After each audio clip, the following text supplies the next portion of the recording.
घुटनों की ग्रीस खत्म हो गई है, क्या खाना चाहिए? क्या खाने से घुटने की ग्रीस बढ़ सकती है? क्या कोई ऐसी खाने की चीज है या खाने में कोई ऐसा सब्सटेंस है, कोई ऐसा सब्जी है या कोई ऐसा फ्रूट है जिसको खाने से हमारे घुटने की ग्रीस बढ़ सकती है? ऐसा बहुत से पेशेंट हमसे पूछते हैं। तो दोस्तों आज मैं आपको इसी के बारे में बताऊंगा। मैं हूं डॉक्टर निशांत सेतिया और आज मैं आपको बताऊंगा कि खाने में क्या इंप्रूवमेंट करने से या क्या मॉडिफिकेशन करने से आपके घुटने की ग्रीस बढ़ सकती है, जिससे आपके घुटने का आर्थराइटिस रुक सकता है। तो दोस्तों जो घुटने का आर्थराइटिस है उसमें जो ग्रीस होती है उसको हाइलुरोनिक एसिड का नाम दिया गया है। हाइलुरोनिक एसिड जो है वो हमारे फूड में भी पाया जाता है, जैसे कि almonds and pumpkin seeds and broccoli and walnut. तो वॉलनट या आलमंड अगर हम 2 से 3 अगर रोज खाते हैं तो हमारे शरीर में हाइलुरोनिक एसिड की मात्रा बढ़ती है और हमारे घुटने में ग्रीस की मात्रा बढ़ती है। इसी तरह दूसरी ही चीज है कोलेजन रिच फूड। ऐसे खाने की चीजें या ऐसा फूड जो कि कोलेजन में रिच है। कोलेजन जो है वो होता है बेरीज में, जैसे कि स्ट्रॉबेरी, ब्लूबेरी, रेस्पबेरी और गार्लिक में।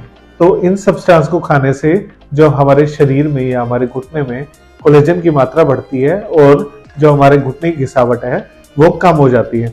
इसी तरह कुछ फूड होते हैं एंटी इंफ्लेमेटरी फूड, जैसे कि green leafy vegetables, olive oil और पपैया और पंपकिन एंड पाइनएप्पल।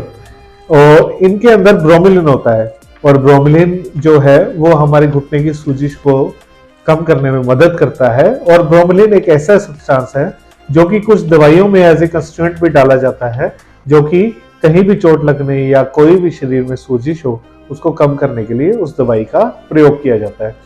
इसी तरह हम कैल्शियम रिच फूड खा सकते हैं। जो कैल्शियम रिच फूड है, जैसे कि आप जानते हैं, दूध और दूध से बनी चीजें, यानी कि dairy foods, mushrooms and eggs. तो जो लोग एग से परहेज रखते हैं, जो कि एग नहीं खा सकते हैं, जो प्योर वेजिटेरियन है, वो मशरूम खा के कैल्शियम अपनी डाइट में बढ़ा सकते हैं। इसी तरह कॉन्डिमेंट्स होते हैं, यानी कॉन्डिमेंट्स का मतलब है मसाले। कुछ ऐसे मसाले हैं जो कि हमारे शरीर में ग्रीस की मात्रा को बढ़ाते हैं, जैसा कि जिंजर, क्योंकि जिंजर का एक एंटी इंफ्लेमेटरी इफेक्ट है और एंटी इंफ्लेमेटरी इफेक्ट के कारण जो हमारे घुटने में सोजिश है वो कम होती है। इसी तरह टर्मरिक, टर्मरिक मीन्स हल्दी। हल्दी खाने से जो हमारे शरीर में एक एंटीऑक्सीडेंट इफेक्ट पैदा होता है हल्दी का, जिससे जो जॉइंट की डिग्रेडेशन है या जॉइंट की डिटेरियोरेशन है वो स्लो हो जाती है। इसी तरह मेथी के दाने, मेथी के दाने अगर आप अपने घुटने पे लगाएंगे तो आपके घुटने में ठंडक महसूस होगी।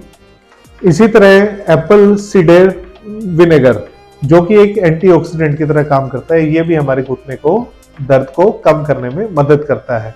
इसी तरह सिनेमन यानी कि दालचीनी, अगर आप दालचीनी को अपने घुटने पे लगाएंगे तो आपको खुद ही घुटने के दर्द में आराम महसूस होगा। इसी तरह capsicum, capsicum means chili, green chili और रेड चिली, क्योंकि इनका एक एंटीऑक्सीडेंट इफेक्ट होता है, प्लस ये as a counter irritant act करते हैं। काउंटर इरिटेंट एक्ट करने के कारण ये जो हमारे शरीर का या घुटने का जो पेन थ्रेशोल्ड है वो बढ़ाते हैं, जिससे हमें जो दर्द है वो कम महसूस होता है। इसी तरह कुछ मिसलेनियस फूड्स हैं, वो भी हमारे घुटने में दर्द कम करने में या ग्रीस बढ़ाने में हेल्प करते हैं, जैसे कि डार्क चॉकलेट, पर इसे कम मात्रा में लेना चाहिए।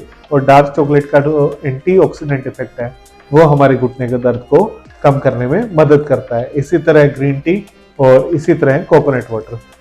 तो दोस्तों ये कुछ ऐसी चीजें हैं जो अगर आप अपनी डाइट में इंक्लूड करें या रोज कुछ मात्रा में लें या कभी भी आप इनको रेगुलर लेते रहें, तो उससे क्या है, घुटने की घिसावट कम होगी और जो हमारे घुटने में ग्रीस की मात्रा बढ़ेगी और जो आर्थराइटिस है वो डिलेड हो जाएगा। तो दोस्तों अगर आप भी आगे ऐसे ही जानकारी से भरे हुए वीडियो या जो आपकी हेल्थ को अच्छा रखने में मदद करते हैं, ऐसी जानकारी अगर आप मुझसे चाहते हैं तो मेरे वीडियो को लाइक और शेयर कर दीजिएगा और मेरे चैनल को सब्सक्राइब कर दीजिएगा।